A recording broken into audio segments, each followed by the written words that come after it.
لم يكن المكان ظاهرا على أي خريطة، حتى القرويون القريبون منه يتجنبون ذكر اسمه، وكأن نطقه وحده قد يجلب شيئا لا يمكن إعادته.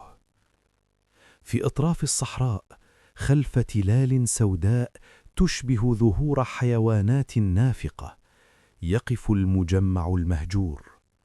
مبان خرسانية متآكلة، أسلاك صدئة، وبوابة حديدية مائلة كأنها تحاول الهرب من الأرض نفسها. اللافتة كانت ما تزال معلقة. رغم الصدأ والعواصف يمكن قراءة الجملة بوضوح: ممنوع الدخول بأمر رسمي. لكن لا يوجد اسم جهة ولا تاريخ ولا سبب. سالم، شاب في أواخر العشرينات، كان مولعا بالأماكن المحظورة، ليس بدافع الشجاعة بل بدافع الفضول المرضي. كان يقول دائما: إذا منعت من مكان فغالبا هناك ما لا يريدونك أن تعرفه. في تلك الليلة قاد سيارته وحده، الكاميرا مثبتة على صدره والبطارية مشحونة بالكامل. كان ينوي التصوير فقط والدخول لدقائق. عندما اقترب انقطع صوت الريح فجأة. الصحراء التي كانت تعج بالصفير أصبحت صامتة تماما، صمت غير طبيعي. فتح سالم باب السيارة، خطى خطوة واحدة وشعر بضغط غريب في أذنيه، كأن الهواء أثقل من أن يستنشق. البوابة لم تكن مقفلة، كانت مفتوحة تنتظره. بمجرد دخوله لاحظ شيئا غريبا: الحرارة انخفضت فجأة، أنفاسه أصبحت مرئية.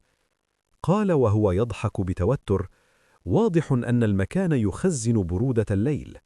لكنه لم يكن مقتنعا.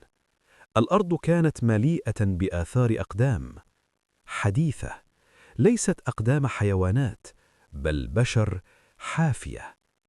دخل أول مبنى. الإنارة كانت معدومة، لكن كاميرته التقطت تفاصيل لم يرها بعينيه.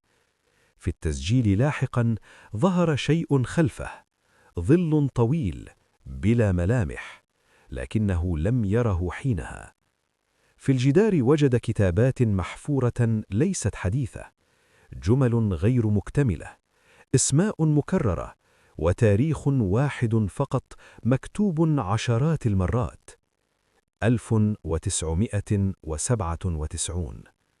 في نهاية الممر سمع صوتا، ليس حركة، ليس ريحا، همس باسمه. توقف، ابتلع ريقه، وقال بصوت منخفض: في أحد هنا؟ الهمس اقترب وتحول إلى تنفس خلف أذنه مباشرة.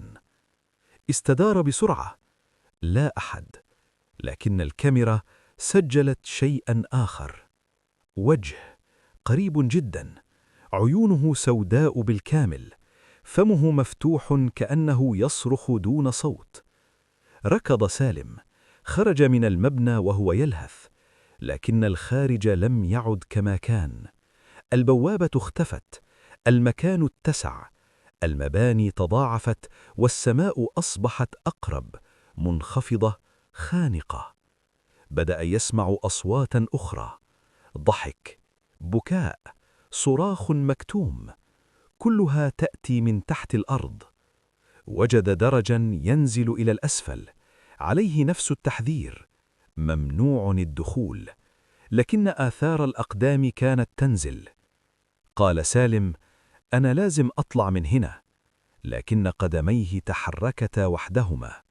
كل درجة ينزلها كان يسمع صوته مسجلا، كأنه قال هذه الكلمات من قبل.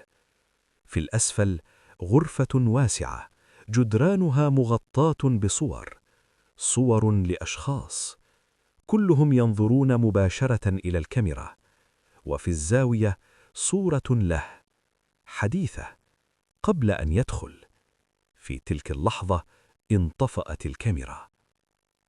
بعد أسبوعين عثر على السيارة، الأبواب مغلقة، المفاتيح داخلها، الكاميرا كانت في المقعد الخلفي، التسجيل الأخير كان يعمل، لم يظهر سالم، أظهر الغرفة والصور، وفي كل مرة يشغلون المقطع تزداد صورة جديدة على الجدار، صورة لشخص يشاهد الفيديو الآن.